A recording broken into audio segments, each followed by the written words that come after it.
আজকের গল্প বাদলা রাতে নদীর ঘাটের দোকান। গ্রামের নাম বিলুপ্তপুর।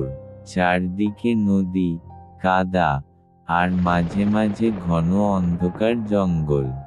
নদীর ঘাটে একটা পুরনো দোকান আছে।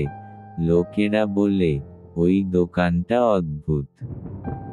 দিনে সব ঠিকঠাক চলে, চায়ের দোকান, বিড়ি, সিগারেট, বিস্কুট সবই আছে। কিন্তু রাতে, বিশেষ করে বাদলা রাতে, ওখানে কেউ যায় না। দোকানদারের নাম কালীচরণ।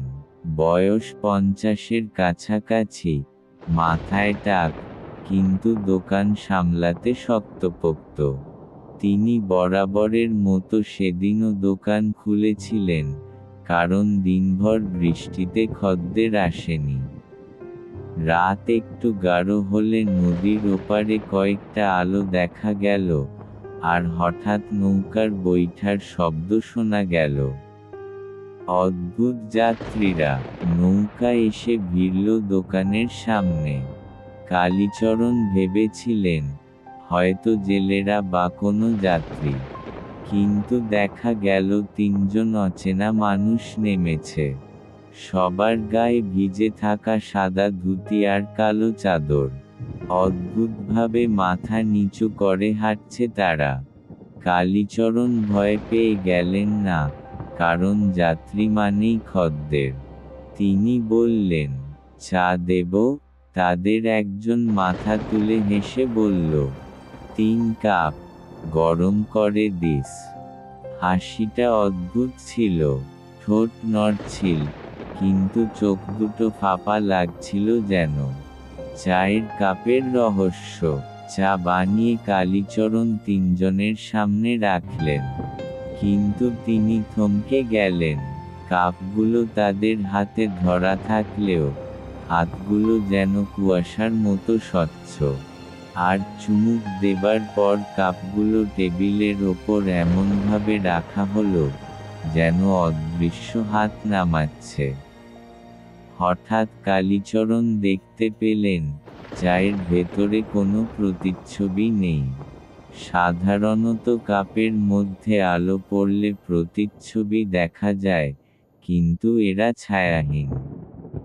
বজ্রপাত আর সত্য প্রকাশ। এক ঝলক বিদ্যুৎ চমকালো। কালীচরণের বুক কেঁপে উঠল। তিনি দেখলেন, ওরা মানুষ নয়, বরং কঙ্কালের মতো দেহ, ভিজে কাপড়ে ঢাকা। চোখের গর্ত ফাঁকা, দাঁতের ফাঁকে অদ্ভুত হাসি। তাদের একজন হেসে বলল, কালী, চিনতে পারলি না? আমরা তো এই দোকানের পুরনো মালিক।